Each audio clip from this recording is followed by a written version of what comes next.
It's a crisis going on. Like, I want to know, what will you be doing? These rent prices are crazy. The inflation is crazy right now. Do you feel like you can reach out and be helpful to people in this time of need? I can't pay for stuff like groceries, gas, housing. Like, if I were to move right now, I'd be in debt for the rest of my life because of how expensive everything is.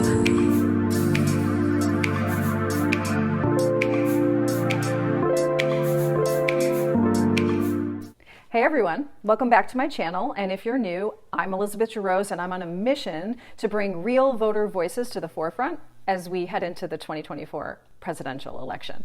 So if you want to hear what real people think and feel without spin, you've come to the right place. Don't forget to hit that subscribe button and join the community. Now, let's dive into today's topic.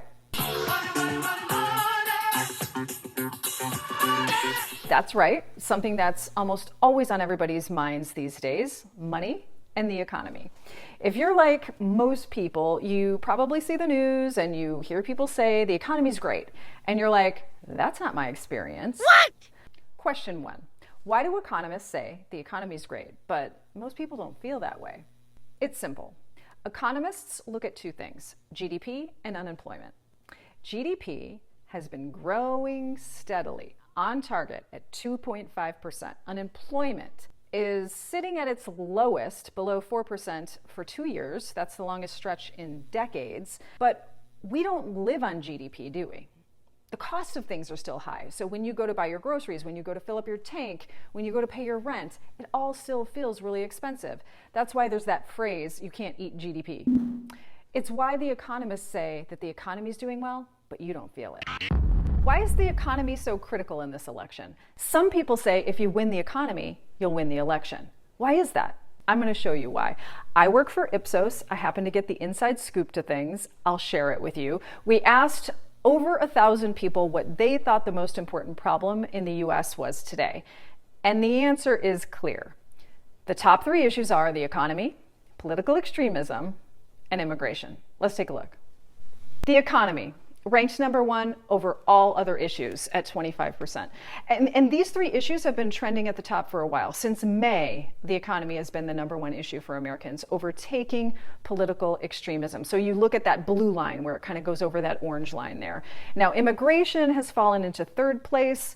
That shift is likely due to a lack of media focus. We'll see if that goes back up as Republicans try to tie the immigration problem to Kamala Harris. And by the way, these trends, they hold true for almost all demographics. So the economy is the top concern for Gen Z. Look at that, 34%. Millennials, Gen X, Black Americans, Hispanic Americans, and more, they're all saying the economy is their number one issue. Older Americans and highly educated white individuals, now they're prioritizing political extremism, but for everybody else, it's the economy, baby.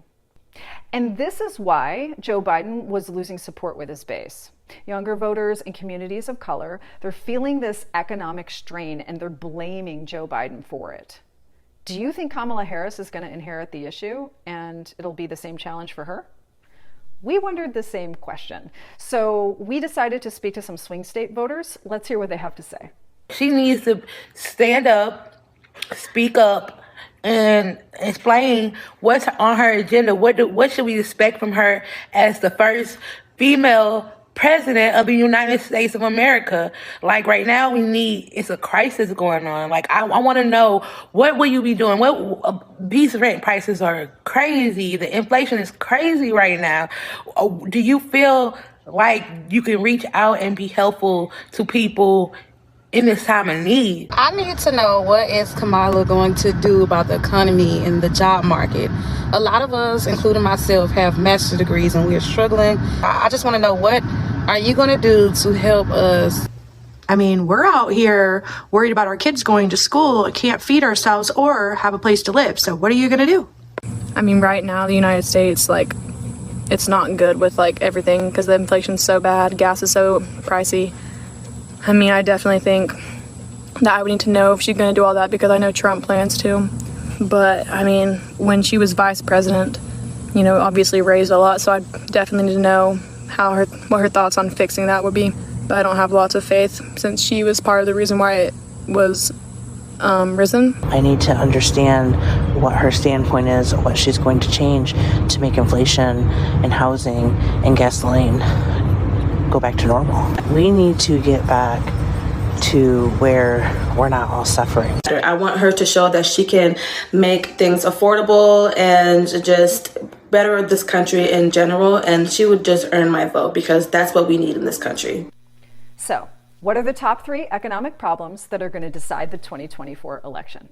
The prices of food, gas, and housing. The voters have spoken.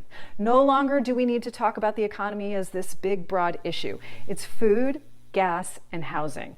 Whichever candidate convinces us that they can get prices down in those 3 areas, they're likely going to win in November. Yeah! These are the voices that matter. Real people with real concerns help us more deeply understand the world around us. Swing state voters are likely going to decide this next election, and now you know exactly where they stand on the most important issue.